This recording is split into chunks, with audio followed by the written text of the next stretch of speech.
वो घर गईं और सबत यानी हफ्ते के दिन जैसा कि शरीयत के मुताबिक हुक्म था उन्होंने आराम किया। इतवार सुबह सवेरे वो कब्र पर आई। उन्होंने कब्र पर से पत्थर हटा हुआ देखा, लेकिन कब्र में हज़रत ईसा अल मसीह की लाश ना पाई।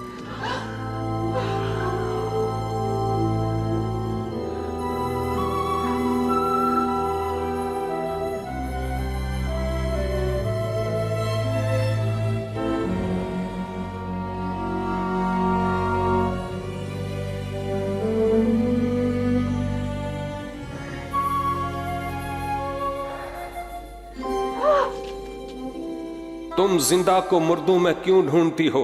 वो यहाँ नहीं बल्कि जी उठे हैं। याद करें कि जब हजरत ईसा अल मसीह जलील में थे, उन्होंने तुमसे क्या फरमाया था कि जरूर है कि वो गुनहगारों के हवाले किया जाए, मसलूब हो और फिर तीसरे दिन जी उठे।